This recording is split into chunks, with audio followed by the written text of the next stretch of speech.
All she wants. Page 149. All she wants. All she wants is a little tenderness, some kind words, some fresh flowers you picked from a neighbor's yard, some chocolates you paid only 59 cents for at a local store. All she wants is a little less criticism and a little more praise, some thanks of appreciation for all she does, rather than excuses of why you did not remember her birthday, the 10th anniversary date, or even the first time you made love. All she wants is time together with the man that she loves, rather than wishing for the stars above. Some time alone holding her while you whisper ever so softly in her ear just once, I love you, or even how much you care. All she wants is to be appreciated and never taken for granted. Is it too much to ask of? Or is it you think she's not worth it? All she wants is some gentleness with every touch or stroke of your hand, that kind of touch that makes her moan you're her man. All she wants is you, and you alone, the only one that makes her life complete. Some feeling in return that shows she doesn't have to compete for your love, that it's all hers. All she wants is to be with you now, and then through it all, she stays loyal and true, because all she really wants is to be in love with you. So, all she wants. Again, that's on page 149. As you may have already heard, the first poem recited a declaration of independence for me, inspired by you. That was pretty much through the divorce stage.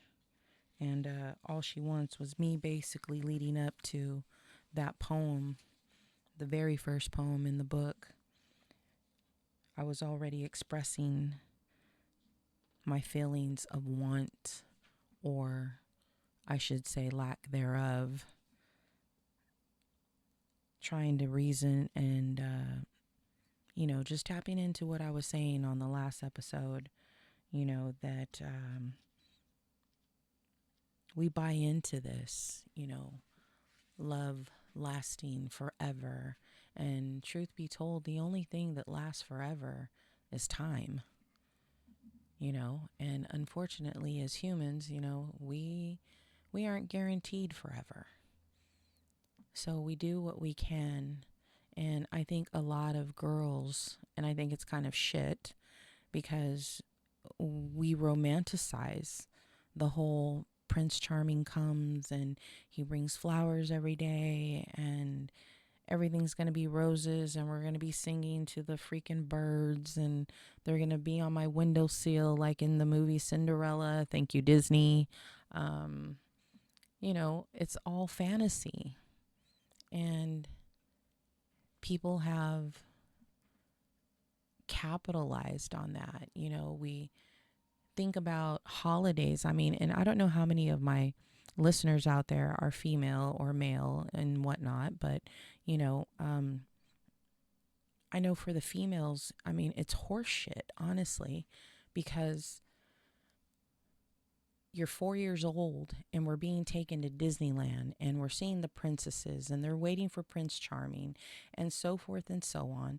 And as you grow up, and it's, especially those that actually attend churches and things like that, you're told you're going to have a wonderful husband one day and he's going to take good care of you and you're going to give him little children and everything's going to be happily ever after.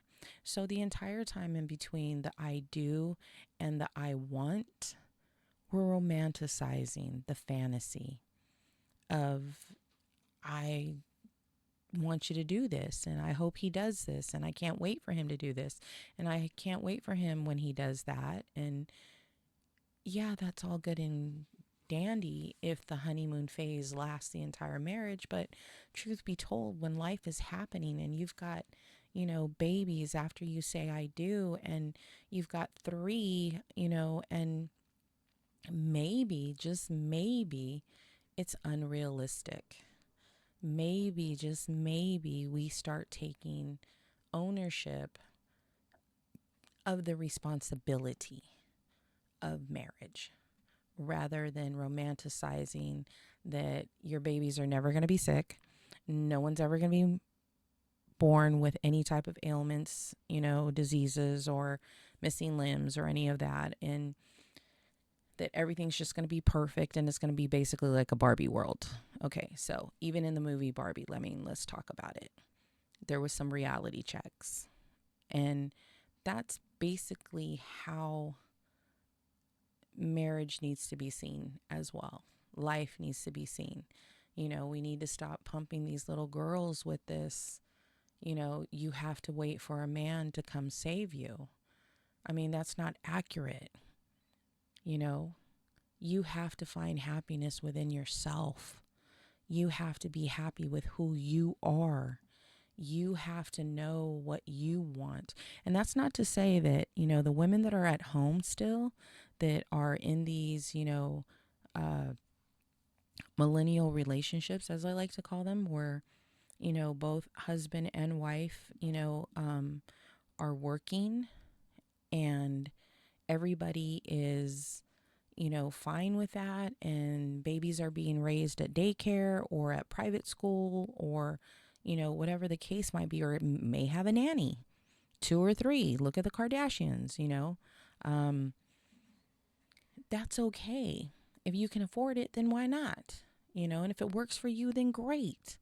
And I, for one, love the fact that these women, and I'll bring it up, everybody likes to hate on the Kardashians, but one thing you cannot say about the Kardashians is they didn't wait for a man to come save them. Going all the way to the mother, Kris, shout out to Kris Jenner, because she ensured that her daughters were going to be strong-willed and successful with or without a man. And time after time after time, each and every single one of her daughters has proven to be successful. Talk all the crap you guys want to, but, it's far-fetched from the Disney aspect of, oh, a boy comes and saves her, or at least helps her, become whatever it is that she's supposed to be. I like the movie Tangled, the old story of Rapunzel, where the male character is there to help. And, there's always a male character that comes and helps the female character find her true queen or princess, inside her, or whatever the case might be, and I just want to say, we don't have to wait. We don't have to wait. And we can stop putting so much pressure on our counter partner. A lot of times when we're fed that BS, we're putting a lot of pressure on these men. And we shouldn't do that. We shouldn't be dependent on anybody. We should be dependent on ourselves. And again, shout out to those moms that are at home who are in their 40s, that, let's say, they never decided to go to work. They were stay-at-home moms until the kids got older, and they're just now getting back into the workforce, or they're just now finishing college because they always wanted to finish it for whatever reason. Shout out to those moms that did it. It's not easy. The hardest job is taking care of a child, birthing a child, taking care of that child, and ensuring that that child grows up to be a decent human being.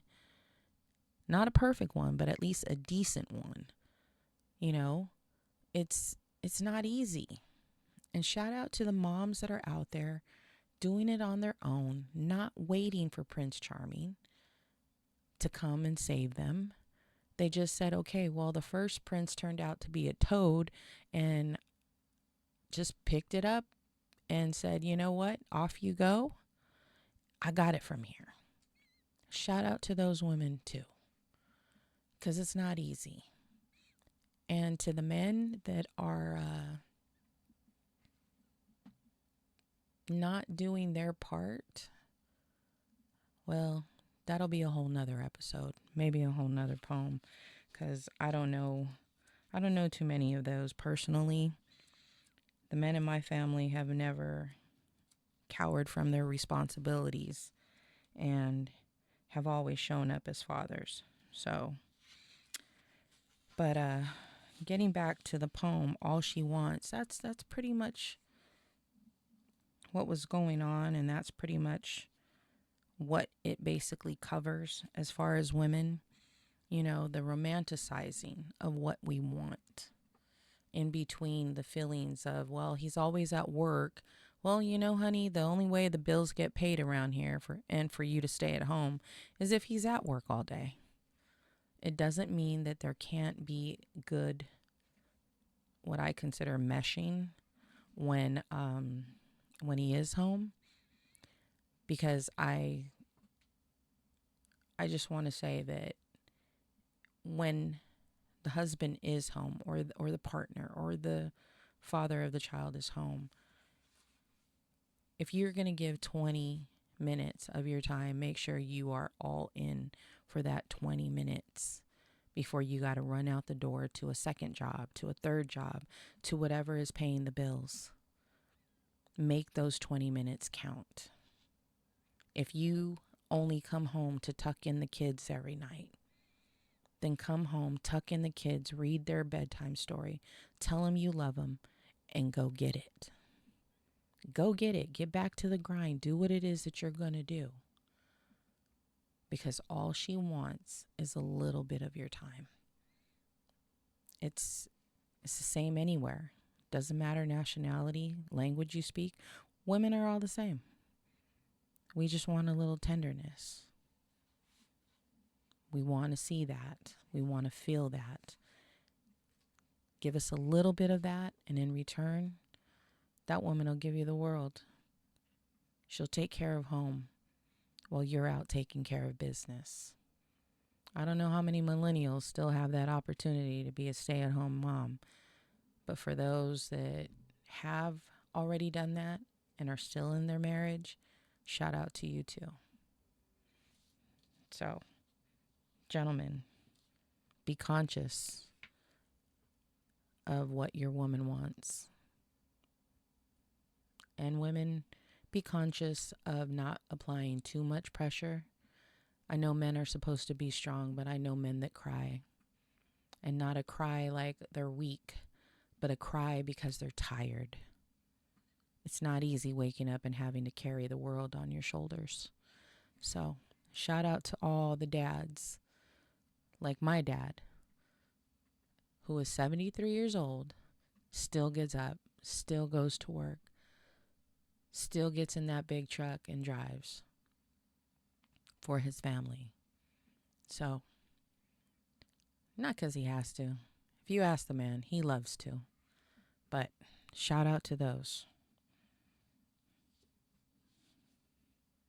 So until next time, that's the background for All She Wants. Again, this is Lovesick with SC AYALA, Pages of a Poetic Heart.